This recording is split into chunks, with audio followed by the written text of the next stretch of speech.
अस्सलाम वालेकुम नाजरीन, प्रोग्राम न्यूज़ नाइट के साथ मैं हूं मोहम्मद रमज़ान मिर्ज़ा। नाजरीन, जब भी तेल की कीमतें जो हैं उनमें उतार चढ़ाव नज़र आता है तो उसके साथ साथ मामूलात ज़िंदगी मुतासिर होना शुरू हो जाते हैं। डॉलर की कीमतों में अदम इस्तेहकाम हो तो कारोबार जो है वो खसूसन मुतासिर होता है, और अगर इसके साथ साथ सियासी अदम इस्तेहकाम आ जाए तो यकीन करें महसूस ये होता है कि शायद पूरा का पूरा मुल्क जो है मफलूज हो चुका है। इस वक्त पाकिस्तान को इन तीनों मसाइल का सामना है और ताजर जो हैं इन तीनों महाज के ऊपर लड़ रहे हैं। छोटा ताजर हो, सनतकार हो, या इसके साथ साथ इंपोर्ट या एक्सपोर्ट के कारोबार से जुड़े हुए अफराद। हमें ये नज़र आ रहा है कि हर तरफ बेचैनी ही बेचैनी है। गुज़िश्ता 3 से 4 रोज़ के दौरान जो पेट्रोलियम मसनूआत की कीमतों में इजाफा नज़र आया, इसने मार्केट में एक महंगाई का ऐसा तूफ़ान जो है वो बर्पा कर दिया है कि आम ताजर तो परेशान है ही, इसके साथ साथ सार्फिन के ऊपर इसका सारा का सारा नज़रा जो है वो गिर चुका है। हम इस वक्त मौजूद हैं क्लॉथ मार्केट के अंदर, जहां पर ताजर रहनुमा हमारे साथ मौजूद हैं। उनसे इस बारे से बात करने की कोशिश करते हैं। सर साहब, बहुत शुक्रिया, आपने वक्त दिया। सर, पेट्रोलियम मसनूआत की कीमतों में बड़ा तेज़ी से इजाफा हुआ और मैं ये समझता हूँ कि शायद तारीख़ में इतना इजाफा कभी भी नहीं हमें नज़र आया। क्या असरात होंगे मार्केट के ऊपर इसके? बिस्मिल्लाहिर्रहमानिर्रहीम। सबसे पहले 41 वालों का बहुत शुक्रिया, जो वो हर जो ये गवर्नमेंट के जितने मसाइल हैं वो उनको हम आप 41 के प्लेटफार्म से हल कराने की कोशिश करते हैं। बारहा मीटिंगें हुई हैं महंगाई के ख़िलाफ़ और डॉलर के ख़िलाफ़, पेट्रोल के ख़िलाफ़, लेकिन गवर्नमेंट के कान पे जूं तक नहीं रेंगती। देखें, ये जो अभी जो फ़ैसला किया है पेट्रोल का, उन्होंने 30 रुपये बढ़ाया है, इससे महंगाई और मज़ीद बहुत ज़्यादा हो जाएगी। लेकिन छोटे तबका जो है उसको कोई भी सहूलत गवर्नमेंट नहीं दे रही। पिछले दिनों कल या परसों शहबाज शरीफ साहब ने मैसेज दिया है कि ये जो छोटा तबका है मैं उनको रिलीफ़ दूंगा। बराए मेहरबानी हम प्राइम मिनिस्टर साहब से गुजारिश करते हैं कि वो गवर्नमेंट उनकी नई आई है और अल्हम्दुलिल्लाह उनके पास तजर्बात भी बहुत हैं। हम चाहते हैं कि वो सिर्फ लॉलीपॉप ना दें, बाकायदा इन छोटे तबकों को, ताजरों को सहूलियात दें, जिससे वो अपनी कम अज़ कम ज़िंदगी थोड़ी बहुत सुकून से गुजार सकें, जो कि नज़र नहीं आ रही। लिहाजा गवर्नमेंट जो है, ये डॉलर का जो मामला है, डॉलर देखें थोड़ा सा कम हुआ है। अल्लाह करे हमारी मईशत जो है वो मज़बूत हो। अगर मईशत मज़बूत होगी तो हम भी मज़बूत हैं। अदरवाइज़ हमारा मुल्क जो जिस किनारे से होके वापस आ रहा है ना, अल्लाह करे जो प्राइम मिनिस्टर साहब हमें फिर बाग दिखा रहे हैं वो सच साबित हो और अल्लाह पाक उनको हिम्मत दे को अपने इस टनोर में जो उनको टाइम मिला है उसमें भरपूर मेहनत करके पाकिस्तानी अवाम को वापस वहीं लेकर आए। जो सब्ज़ बाग दिखाए जा रहे हैं, काश कि उनको फल भी लग जाए। बताइएगा, गवर्नमेंट, डॉलर रेट, इसके साथ साथ उसके बाद अब तेल की कीमतों में अदम से काम जो है, कारोबार किस तरह मुतासिर हो रहा है? किस तरह आम आदमी का चूल्हा जो है वो चलेगा? जी, बिस्मिल्लाहिर्रहमानिर्रहीम। मैं इसी बात पे ज़्यादा कहूँगा कि डॉलर महंगा हो गया है, साथ पेट्रोल महंगा हो रहा है। जो आम लोग हैं, जैसे हमारे मुलाज़िम हैं, वो ज़ाहिर बात है वो महंगाई की वजह से बहुत परेशान हैं। महंगाई के लिए अब वो प्रेशराइज़ होते हैं। जी, हम घर में जो है महंगाई इतनी, यूटिलिटीज़ जो हैं इनकी अपनी नेसेसिटीज़ जो हैं वो महंगी होती जा रही हैं। घर में बिल्कुल खाने पीने को नहीं होता, तो ज़ाहिर बात है इस वजह से हमें बहुत प्रॉब्लम आती है यहाँ पे। तो ये गवर्नमेंट को चाहिए कि इसमें थोड़ा सा वो करें, जैसे शेख साहब ने पहले भी कहा है। तो ये डॉलर पे कंट्रोल करें, ऑयल पे कंट्रोल करें, महंगाई पे ज़्यादा से ज़्यादा तवज्जो दें। कोई ऐसी हिकमत अमली तैयार करें गवर्नमेंट, जो कोई भी गवर्नमेंट, चाहे वो थी या ये शहबाज शरीफ साहब हैं, ये इनको भी एक्सपीरियंस है। इनको चाहिए था कि ये इस चीज़ पे ज़्यादा कंट्रोल करती ताकि आम को इसका रिलीफ मिलता। जी, बहुत ज़रूरी था कि अवामी रिलीफ़ के लिए इकदाम उठाए जाते हैं। ये जो रिलीफ़ के लिए इकदाम उठाया है 30 रुपये का, वो तो आम आदमी की चीखें जो हैं वो निकल रही हैं।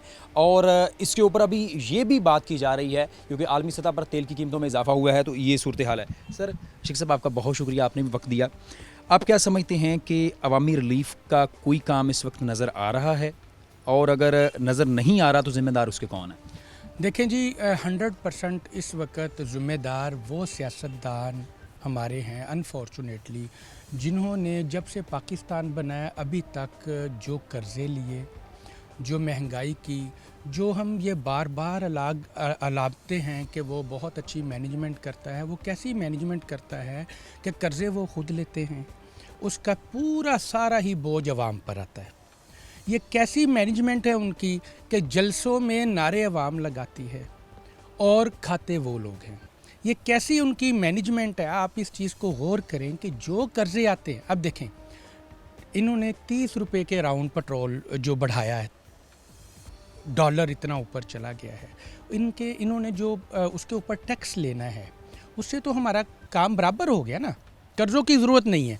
मैं आपके सिटी वन के तवज्जुह से ये बात करना चाहता हूँ कि खुदारा अभी भी होश के नाखून लें, अभी भी हम वो काम कर जाए कि जो हमारी आने वाली नस्लें जो कर्ज़ई हो चुकी हैं, जो कर्ज़ के बोझ के नीचे दब चुकी हैं, जैसे हमारे लीडरान कहते हैं कि हम भिखारी हो चुके हैं, हमें भिखारी बनाया किन्होंने?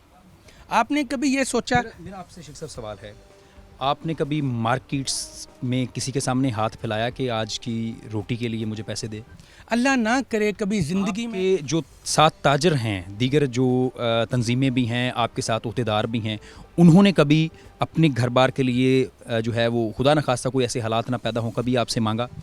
जो मुसलमान है ना, वो गैरतमंद मुसलमान होता है। तो आप समझते हैं कि जो हमारे सियासतदान हैं उनके अंदर इस्लाम नाम की चीज़ जो है वो आहिस्ता आहिस्ता ख़त्म हो रही है, क्योंकि इन सियासतदानों ने हमारे इस मुल्क को गिरवी रखवाया और आज जो है वो अरबों कर्ज़े तले दबे हुए हैं। देखें, जैसे हम यूनियन में हैं, हम जब अपना हलफ लेते हैं तो उसमें कुछ चीज़ें शामिल होती है कि मैं इस ओहदे की पासदारी करूँगा, इस मुल्क के साथ वफा करूँगा, मगर अनफॉर्चुनेटली जब हमारा ये टाइम आता है कि हम अपनी वफ़ादारियाँ इस मुल्क के साथ निभाएं, हम लोग अपने अकाउंट्स आगे कर देते हैं। हम अपना कोई काम ऐसा नहीं जो मफाद के बगैर करते हैं। हमारे सियासतदान, आपने कहा मुसलमान, मैं कहता हूँ मुसलमान नाम की एक चीज़ नहीं है।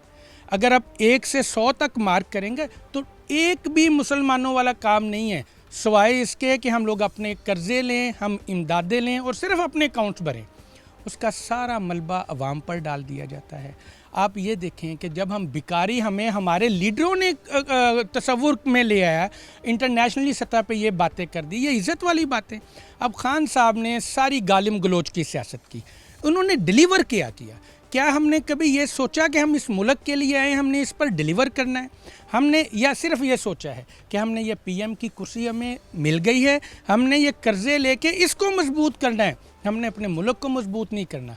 देखें, जितनी देर तक हम इन मफादात से निकल के सिर्फ अपने घर की, अपने मुल्क की, अपनी मार्केटों का नहीं सोचेंगे, उतनी देर तक मुल्क तरक्की नहीं करेगा। एक मैं बात और करता हूँ, उतनी देर तक अवाम मरती रहेगी। अभी परसों 5 बंदे मरे हैं, 5 ख़ानदान मरे हैं, यानी तज़ियत घर में अभी तक करने कोई नहीं गया। तज़ियत भी कर लेंगे तो उनका कौन वाली वारिस है? उनको बेचते हैं हमारे सियासतदान। जितनी देर तक अवाम बेवकूफ़ बनती रहेगी, वो बनाती रहेंगे। अच्छा शेख साहब, आखिरी बात, बड़े मुख्तसर अल्फाज में बताइएगा कि कितना ज़रूरी है कि बहुत से ऐसे इक़दाम उठाए जाएँ जिसमें ताजरों को भी लूप में लिया जाए और फिर कीमतें जो हैं उनको कंट्रोल किया जाए, और इसके साथ साथ क्या हल है इन मसाइल का जिसमें हम जकड़े हुए हैं? देखिए जी, सबसे पहले पेट्रोल 30 रुपये इन्होंने महंगा किया। आप पेट्रोल के लिए सबसे पहले उन ममालिक से पेट्रोल लें जिन्होंने 30%, 40% अगर हमें कहा है कि हम डिस्काउंट रेट पे देंगे, उनसे लें। दूसरी हमारे पास डॉलर नहीं है, बकौल इनके डॉलर इनकी पॉकेटों में चला गया, ठीक है, इसको एक साइड पे कर दे। हम सबसे पहले, जब हमें रशिया ने ये बात की, वो तो डॉलर में पैसे ही नहीं ले रहा, वो तो ले रहा है रूबल में पैसे। अगर हमारे पास वो भी पैसे नहीं है रूबल में देने के लिए, तो वो सनतकार वो इसको प्राइवेटाइज कर दे। प्राइवेट करने में हर्ज क्या है? जब आवाम को इसका एक रिलीफ मिल जाएगा तो हमें प्राइवेट कर देना चाहिए। क्या हमने दूसरे शोबे, अब पीटीसीएल को हमने प्राइवेट किया, कितने बंदे उसके ख़िलाफ़ थे, आज पीटीसीएल का शोबा ही बहुत अच्छा जा रहा है, प्राइवेट किया हुआ है, इसी को भी प्राइवेट कर दें। हम तो यहाँ तक हम करना नहीं चाहते। हमारी जो लीडरशिप है वो ये चाहते ही नहीं है कि हम कोई भी ऐसा काम करें जिससे हमारा मुल्क तरक्की कर सके। दूसरी बात रहेगी डॉलर की। देखिए, मैं ये कहता हूँ कि जिन सियासतदानों, जो अभी सियासतदान हैं, वो ये कहते हैं हम इस मुल्क की खिदमत करेंगे, उनसे कि इस वक्त आपके मुल्क का ज़रूरत पड़ गई है बंदे मरवाने के नहीं, आपकी कुर्बानी की ज़रूरत पड़ गई है, आपने थोड़े से पैसे देने, थोड़े से 4-5 किस्तें उनसे लें। 2-3-4 साल हमारा मुल्क उन किस्तों से आज़ाद हुआ, उनकी कोई बात ना माने। कोई यहूदी चाहेगा मुसलमान खाना अच्छे तरीके से खाए? कोई नहीं चाहेगा। फिर वो हमें पैसे देते हैं, उनको पता है ये वापस नहीं आने, वो हमें पैसे देते हैं, वो जाते हैं सियासतदानों की पॉकेट में और उसके बाद वो अपनी बातें मनवाते हैं और सारा मलबा पड़ता है अवाम पे। हम ये कहते हैं कि 4-5 किस्तें सियासतदान दें ज़बरदस्ती, और हम इस मुल्क को जैसे टैक्स के ज़रिए चला रहे हैं उसमें हम आसानियाँ पैदा करें और हमारा मुल्क चले। जी बिल्कुल, इसमें बड़ा ज़रूरी है कि ये ताजर जो कि मार्केट में बैठे हैं और इनकी आवाम की पल्स के ऊपर जो है वो बड़ी जो है वो हाथ होता है, इनकी सजेशंस को भी जो है वो मलहूज़े खातिर रखा जाए।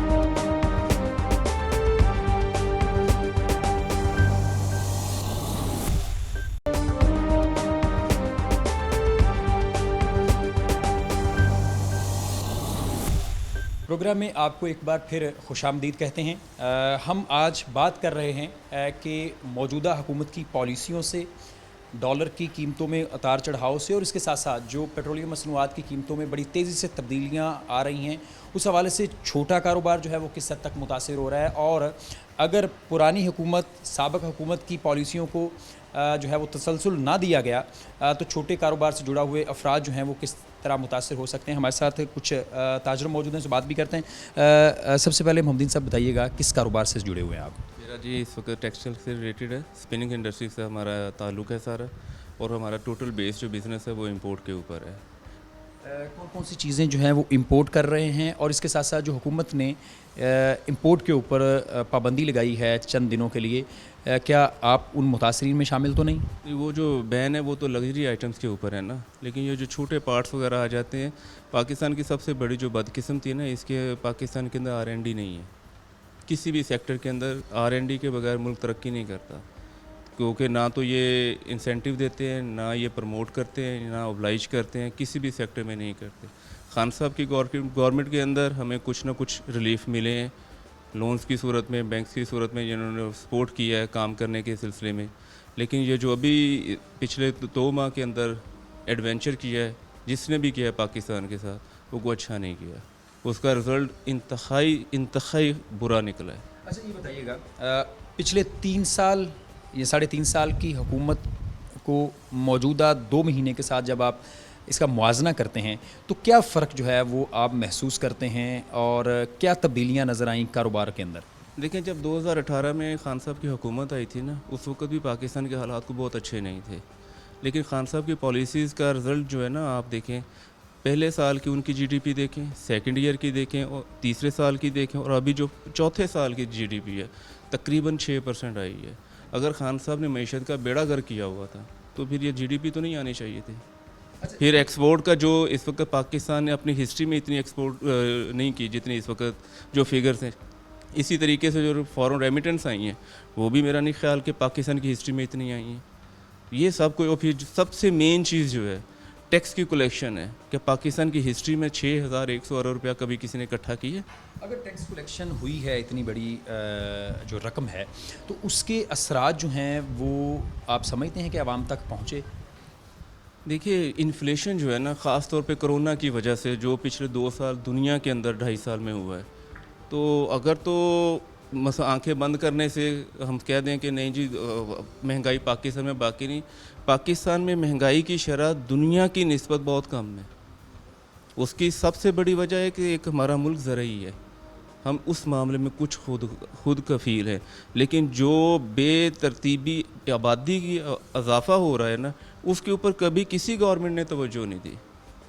देखें ना, अगर पाकिस्तान जब बना तो उस वक्त आबादी क्या थी, और 75 सालों में पाकिस्तान की आबादी कहाँ पहुँच गई है? आपने बिल्कुल दुरुस्त फरमाया कि सिर्फ 33 साल बाद पाकिस्तान की आबादी जो है वो 46 करोड़ को जो है वो टच कर जाएगी। और अभी पाकिस्तान, पहले जब हम छोटे होते थे, पढ़ते थे, तो पाकिस्तान दुनिया का 8वां बड़ा मुल्क था, फिर 7वां बड़ा हुआ, 6ठा बड़ा मुल्क बना, और अफसोस की बात यह है कि आज पाकिस्तान जो है ये दुनिया का 5वां बड़ा मुल्क है। अगर चाइना, इंडिया, अमेरिका और इसके साथ इंडोनेशिया 4 मुल्क निकाल दिए जाएं तो 5वां नंबर जो है वो पाकिस्तान का है। और अगर 33 साल बाद यही रेशो रही तो ये फिगर जो है ये इसमें और आलमी रैंकिंग में जो है वो इजाफा होगा और वो बड़ी ख़तरे की इलामत है। अगर ये मुल्क तकरीबन 22 करोड़ आवाम या 23 करोड़ आवाम के जो वसाइल हैं उनके लिए वो ये थोड़े वसाइल पड़ रहे हैं, तो जब आबादी दोगुना हो जाएगी तो वसाइल की तकसीम जो है वो किस तरह होगी, इसके ऊपर ज़रूर सोचने की ज़रूरत है। अच्छा, एक और बात, कोरोना के दौरान इंपोर्ट भी बंद रही और कारोबार मुतासिर हुआ। वो दिन मुश्किल थे या ये 2 महीने जो हैं जब कारोबार के ऊपर जो है वो उतार चढ़ाव आ रहे हैं? एक चीज़ हमेशा जहन में रखनी चाहिए, वो था क्राइसिस पूरी दुनिया का। ये जो है ना, ये हमारा खुद से क्रिएटेड सेल्फ मेड है क्राइसिस है। वो सारी दुनिया बंद थी, पाकिस्तान अकेला बंद नहीं था। उसमें भी जो गवर्नमेंट का इनिशिएटिव था तो उसमें तकरीबन मेरा ख्याल 15 दिन पहला लॉकडाउन पूरा पाकिस्तान रहा, उसके बाद स्टेप बाय स्टेप खुलता गया। अभी तो यही नहीं समझ आ रही कि आज जो प्राइसेस है, डॉलर जब गवर्नमेंट स्टार्ट हुई 182 178 थी, जिस 7 या 8 मार्च को $178 था, ठीक है। उस एक महीना जब 8 मार्च से लेकर 9 अप्रैल तक पाकिस्तान के अंदर गवर्नमेंट नाम की कोई चीज़ नज़र नहीं आई, क्योंकि वो रस्साकशी चल रही थी। उसमें ओपन मार्केट के अंदर डॉलर बढ़ता गया। जब ये आए वो 182 आया और आज 200, 201, 202 पे चला गया। अच्छा, एक और आखिरी बात आपसे करना चाहूँगा। इम्पोर्टर को हमेशा मैं समझता हूँ एक तफरीकी निगाह से इसलिए देखा जाता है कि ये महसूस होता है कि शायद ये फॉरेन रिज़र्व्स में कमी का बायस बन रहा है। आप समझते हैं कि जो इस वक्त इम्पोर्टर जहाँ पे ला के खड़ा कर दिया है इन्होंने, पाबंदियाँ आयद कर दी और बहुत सारे अहम फ़ैसले जो हैं वो किए जा रहे हैं, उसमें साबिक़ हुकूमतों की भी नाअहली शामिल है कि इम्पोर्टर को इस तरह देखा जाता है, बजाय इसके कि उसको जो है वो रश की निगाह से देखा जाए कि वो मुल्क के लिए बेहतर सहूलियात और सर्विसेज जो है वो आपकी दहलीज़ पर फराहम कर रहा है? ऐसी चीज़ नहीं है। जो जिन चीज़ों के ऊपर इन्होंने बैन किया है ना, उनसे इनको कुछ भी हासिल नहीं होना। लग्जरी आइटम, पाकिस्तान में कितने % लोग हैं जो लग्जरी आइटम यूज़ करते हैं? परसेंटेज निकालें ना, बहुत थोड़ी है उसमें, वो इतना भी शायद मुश्किल होगा, इतना भी मुश्किल हो जाए। ये तो तकरीबन समझ लें कि ये 0.1% या 0.2% लोग इफ़ेक्टिव होंगे, लेकिन इसका अल्टीमेटली जो पीछे 99.95% लोग बचते हैं ना, वो इससे ज़्यादा मुतासर हो जाते हैं, क्योंकि इस आड़ में हर चीज़ महंगी हो जानी है। अब फ़र्ज़ करें कि चीनी एक्सपोर्ट की तो किसी ने नहीं खानी, वो तो लोकल की खानी है, लेकिन अगर उसी की बेस पे उन्होंने मार्केट वालों ने या जो हैं ज़ख़ीरा अंदोज़ वो कह दें जी कि बैन लग गया, वो रेट बढ़ा देंगे। वो चीज़ें काम करें जिनके ऊपर इफ़ेक्ट होना है, जिससे अब किसी को आम को फ़ायदा पहुँचे। बिल्कुल, ये वसीतर मफाद को जो है वो मलहूज़े खातर रखना चाहिए। आप भी इम्पोर्ट के कारोबार से जो है वो मुंसलिक हैं। डॉलर की कीमतों में कमी हुई है, आने वाले दिनों में तवक्को है कि इसमें मज़ीद कमी भी हो सकती है और इजाफा भी हो सकता है। कमी होगी तो कारोबार मुस्तहकम होगा आपका? जी अस्सलाम वालेकुम, बहुत बहुत शुक्रिया सिटी 41, आपने आज हमें इस अहम मौजू के ऊपर बात करने के लिए बुलाया। अच्छा, इस हवाले से हम ये बताना चाह रहे हैं कि जितनी भी देर से हम काम कर रहे हैं, मेरा ख्याल 20-25 साल से तो कर रहे हैं, इंपोर्ट जितनी भी हम कर रहे हैं, तो हमने हमेशा इंपोर्टर्स के साथ इनको ज़्यादती करते ही देखा है। डॉलर रेट बढ़ना एक अलहदा से बात होती है, लेकिन जब भी हम इंपोर्ट कर रहे होते हैं वहाँ पे सेल असेसमेंट जो हो रही होती हैं उनमें प्रॉब्लम्स आ रहे होते हैं, यहाँ से ट्रांसपोर्टेशन के चार्जेस वो बढ़ जाते हैं उसमें।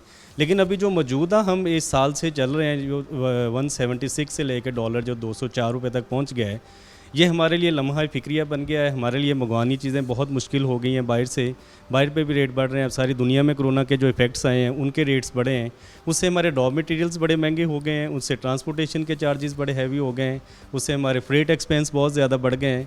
इवन दो बिजली के महंगे होने से जो इफ़ेक्ट अभी आया है, या पर हालिया जो पेट्रोल के रेट बढ़े हैं, जो इनसे इफ़ेक्ट आ रहा है 25 से 30% कम अज़ कम महंगाई जो है वो ऊपर जा रही है। तो इसको कंट्रोल करने की ज़रूरत है, बहुत ज़्यादा अशद ज़रूरत है कि गवर्नमेंट कोई ऐसा इनिशिएटिव ले कि जिससे डॉलर मुस्तहकम हो।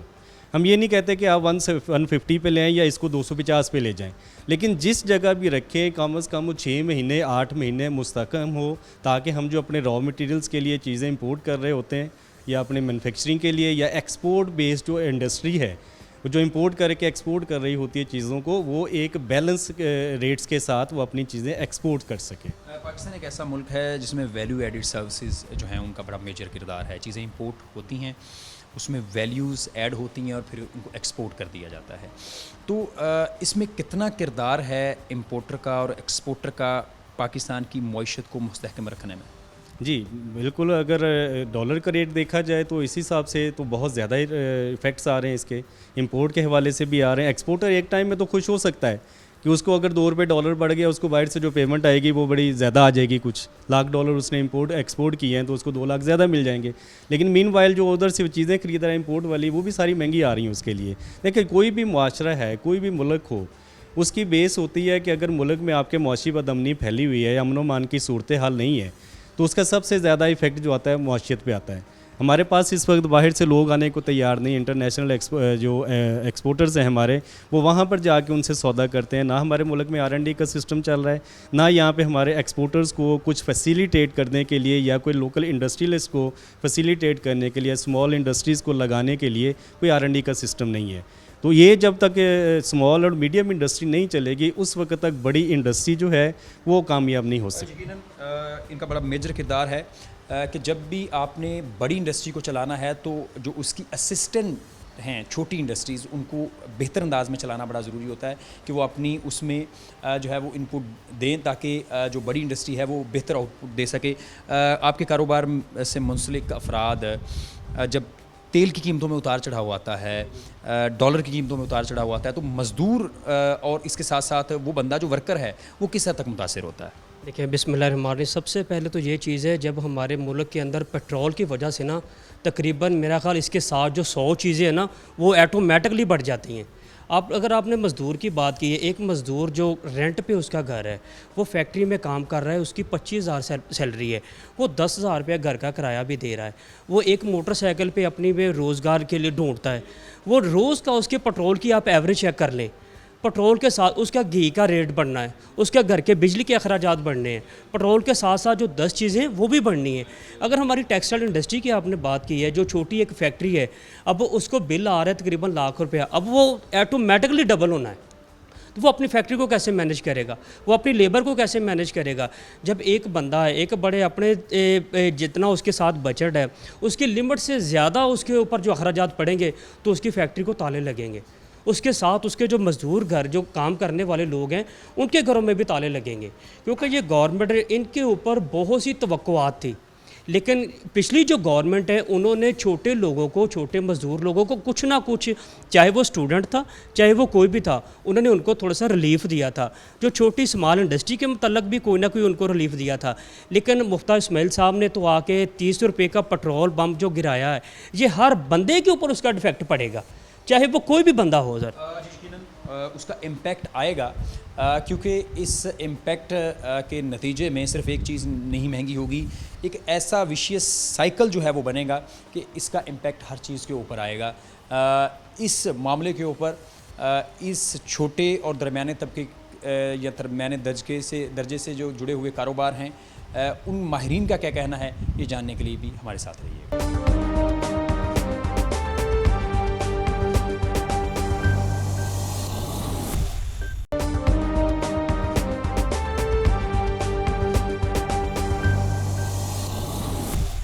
वेलकम बैक नाज़रीन। इससे पहले हम वो अफराद जो कि मुख्तलिफ छोटे और दरमियाने तबके के कारोबार से जुड़े हुए थे उनसे गुफ्तगू की।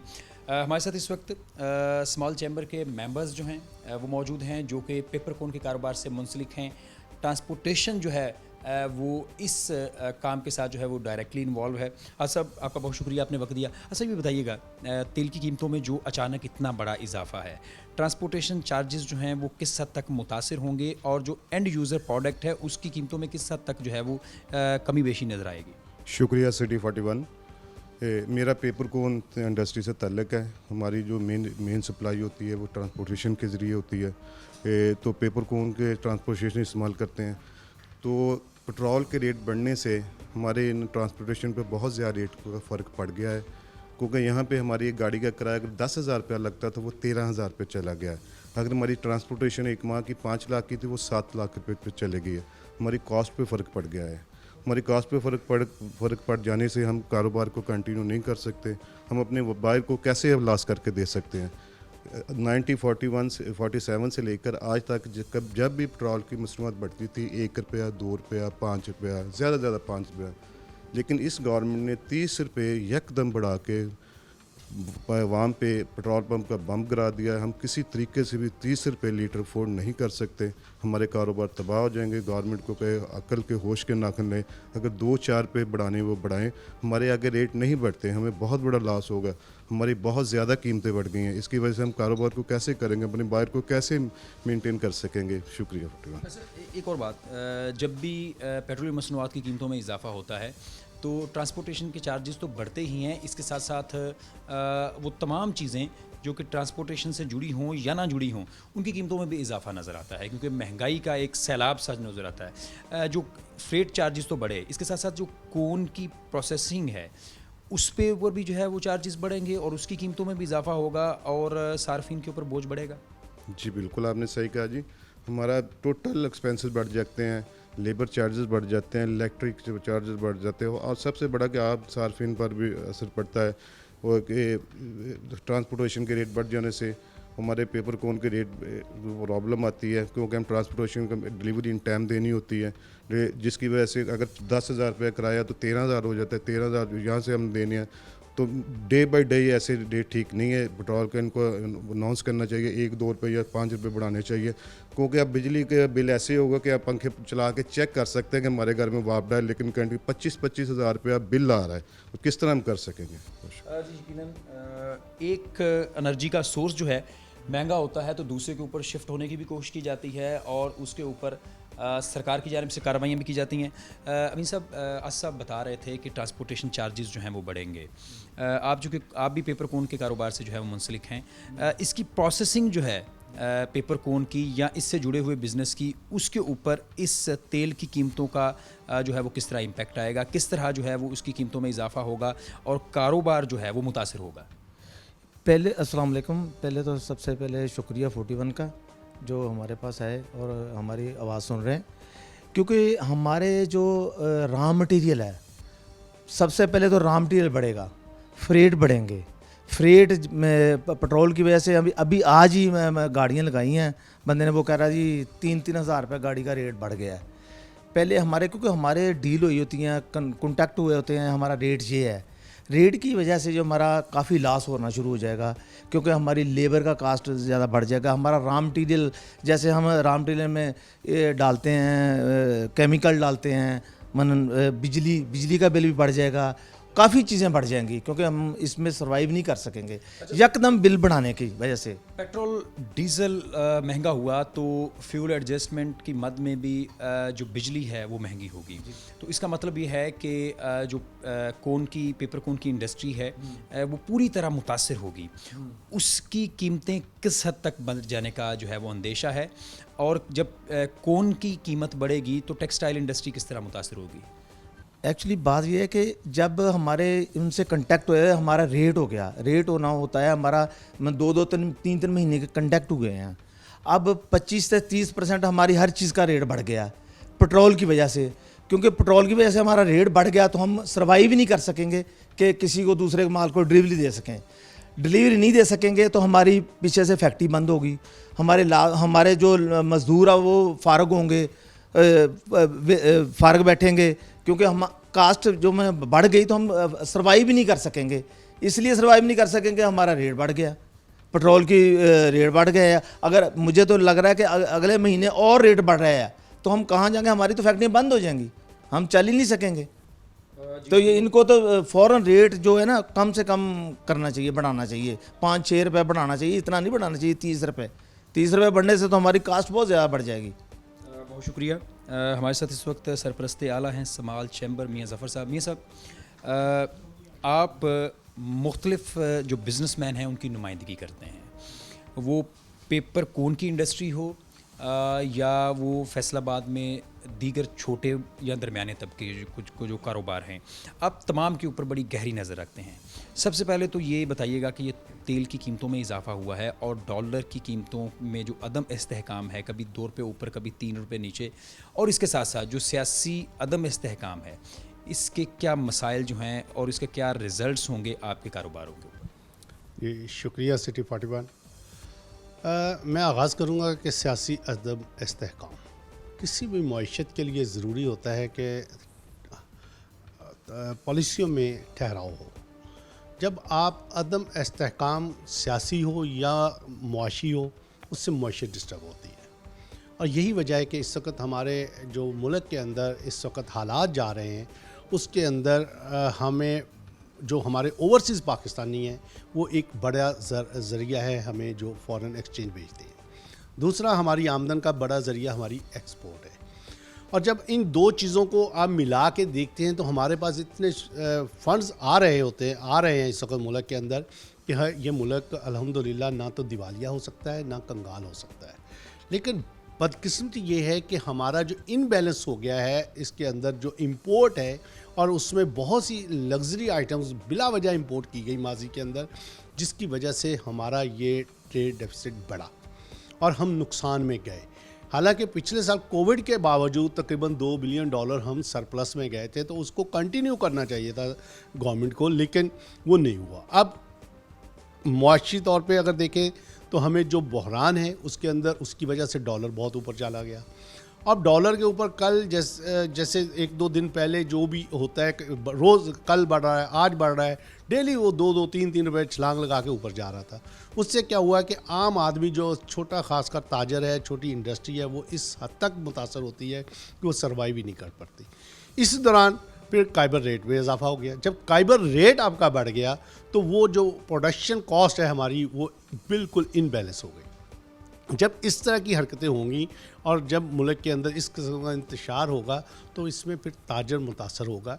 और हम ये समझते हैं कि मौजूदा हुकूमत जो इस वक्त काम कर रही है, इसको चाहिए कि अपने साथ अपने स्टेक होल्डर्स को, जैसे एक बहुत बड़ी जमातों का इनका इत्तेहाद है, और जो कोई 1-2 जमातें ऐसी हैं जो इनके साथ नहीं बैठ रही, उनको भी कम से कम मुआशी तौर पर साथ बैठाना चाहिए। अना को छोड़ना चाहिए। वो भी पाकिस्तानी है, वो कोई गैर मुल्की नहीं है। जब हम बैठ के मुल्क का सोचेंगे तो डेफिनेटली हमारी जो चीज़ें इस वक्त मिसमैनेज हुई हैं, ये सोर्सेज की कमी नहीं है हमें। अल्हम्दुलिल्लाह मैं दावे से कहता हूँ कि मैंने लास्ट ईयर भी ये बात की थी कि पाकिस्तान के अंदर इतना टैक्स हम दे रहे हैं कि दुनिया हैरान है कि पाकिस्तान के अंदर कोई हम पे जबर नहीं है, कोई हम पे गन पॉइंट पे टैक्स नहीं लिया गया कि 6000 अरब के टारगेट आपने रखे थे, तो अल्हम्दुलिल्लाह वो बहुत पहले आपके पूरे हो रहे हैं।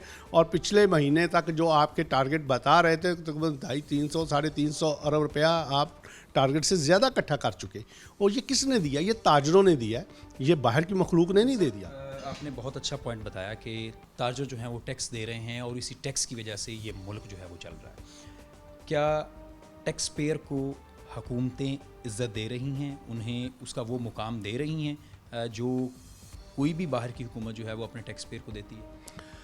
ये हमारी बदकिस्मती है। ये बहुत आपने अहम सवाल इस वक्त उठाया है, जिसके ऊपर हमारा माजी में भी ये मुख्तलिफ़ इदारों के साथ बैठ के और ख़ुसूसी तौर पे FBI के साथ बैठ के हम बार बार ये बावर करा रहे हैं कि टैक्स पेयर को इज़्ज़त देने का कोई कानून लाएं, कोई तरीका अपनाएं, क्योंकि जब तक आप टैक्स पेयर को इज़्ज़त नहीं देंगे, नॉन टैक्स पेयर जो है उससे मुतासर नहीं होगा। वो उसको देख के टैक्स पेयर की तरफ नहीं राग़ब, टैक्स की तरफ राग़ब नहीं होगा।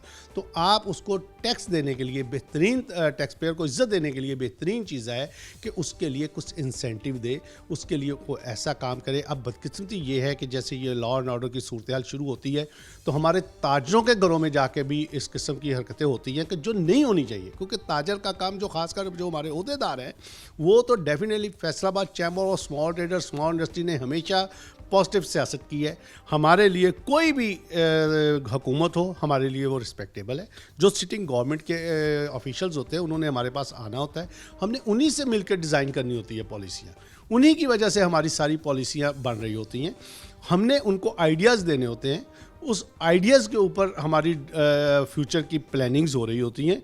तो लिहाजा अगर वो गवर्नमेंट ख़त्म हो गई तो ये कहना है कि जी आपके साथ उनके ताल्लुक़ थे, उस वजह से हमारे किसी प्रेसिडेंट के घर या उसके घर सीढ़ियाँ लगा के छापे मारे जाएं, तो ये हमें अफसोस के साथ कहना पड़ता है, ऐसा नहीं होना चाहिए। यकीन नाअहली है कि आप चादर और चार दीवारी का तकद्दुस पामाल करते हैं, उसके पीछे अज़ाइम आपके जो भी हों।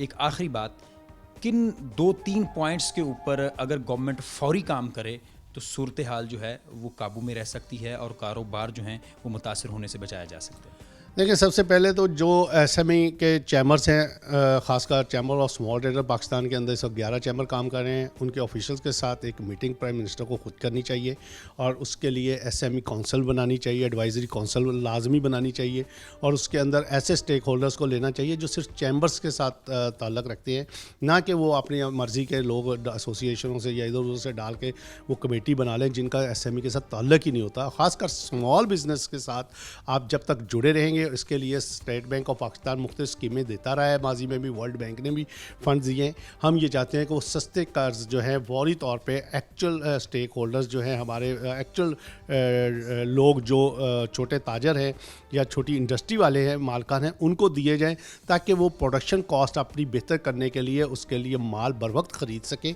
और अगर वो अपने पास रॉ मटेरियल बर वक्त इम्पोर्ट करेंगे या ख़रीद कर रखेंगे तो उससे लामहला जो है आपके 2-3 चीज़ों का फ़ायदा होगा।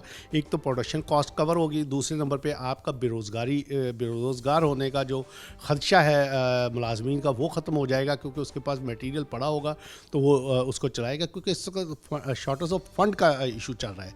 जितनी महंगाई होती जा रही है उस हिसाब से फिर प्रोडक्शन के अंदर ख़ासकर ये चीज़ आती है कि हमारे पास वो रॉ मटेरियल ख़रीदने के लिए उतने फ़ंड नहीं होते हैं छोटे ताजरों के पास या छोटी इंडस्ट्री के पास या कॉटेज इंडस्ट्री के पास कि जो स्टॉक कर सके। लेकिन जब उसको डे टू डे परचेज़ करनी पड़ती है तो वो इनबैलेंस हो जाता है और निज़ाम डिस्टर्ब होता है इससे।